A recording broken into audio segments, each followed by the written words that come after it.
Iraq के बड़े शिया नेता मुक्तदा अल सदर के राजनीति से संन्यास लेने के ऐलान ने वहां दंगा ही करा दिया। इराक पहले ही लंबे वक्त से राजनीतिक संकट से जूझ रहा है। उस पर मुक्तदा अल सदर के फैसले से समर्थक ऐसे भड़के कि वो सुरक्षा बल और अपने विरोधी गुट से भिड़ गए। इस वजह से लगातार दूसरे दिन राजधानी बगदाद में इतना बारूद बरसा कि अब तक कम से कम 30 लोगों की मौत की खबर है। और सामने आई तस्वीरों में इराक के जाने माने शिया नेता मुक्तदा अल सदर के समर्थक अपने नेता के लिए किसी की भी जान लेने और अपनी जान देने के लिए तैयार दिखे। सामने सेना की बख्तरबंद गाड़ियां थीं तो मुक्तदा अल सदर के समर्थक भी पूरी तैयारी के साथ पहुंचे थे। वो मशीन गनों और रॉकेट लॉन्चर से उनका मुकाबला करते दिखे। महिलाएं तक पीछे नहीं रहीं। बुर्का पहनी एक महिला तो हाथ में पिस्तौल लिए सुरक्षा बल पर अंधाधुंध फायरिंग करती नजर आई।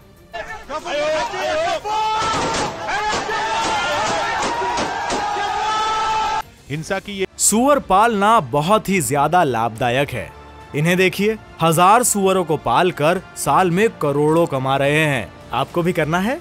इनसे सीखना है तो फ्रीडम ऐप को अभी डाउनलोड करें। इतनी भयानक आग है जो बगदाद ने बरसों बाद देखी है और इस आग ने राजनीतिक संकट के भंवर में फंसे इराक में हालात बदतर कर दिए हैं। मुक्तदा अल सदर के समर्थकों ने बगदाद के हाई सिक्योरिटी वाले ग्रीन जोन को घेर लिया है और अब वो उस पर कब्जा करने की फिराक में है, क्योंकि बगदाद का ग्रीन जोन वो इलाका है जहां से इराक की सरकार चलती है। गवर्नमेंट हेडक्वार्टर्स बगदाद के ग्रीन जोन में ही है और दूसरे देशों के दूतावास भी।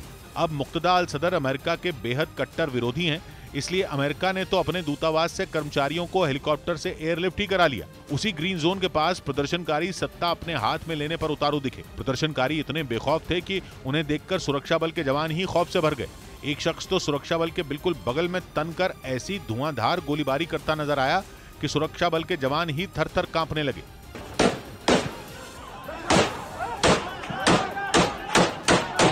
उनकी इतनी हिम्मत नहीं हुई कि वो मुक्तदा अल सदर के समर्थकों को रोक सके। उल्टा एक जवान तो अपने एक साथी को ही अपनी तरफ खींचता दिखा ताकि कहीं गोली उसे न लग जाए।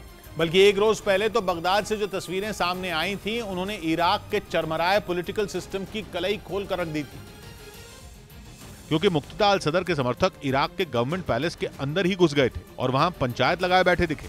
वो वहां झूमते नजर आए, वहां रखी कुर्सियों पर बैठकर नेताओं की एक्टिंग करते दिखे। यहां तक कि उन्होंने बगदाद के ग्रीन जोन में मौजूद एक सरकारी बिल्डिंग के स्विमिंग पूल को वाटर पार्क बना दिया था।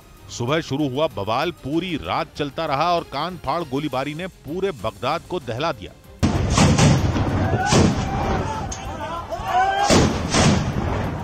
इराक की संसद के पास तो गोलियों की तड़तड़ाहट ने हर किसी को डरा दिया।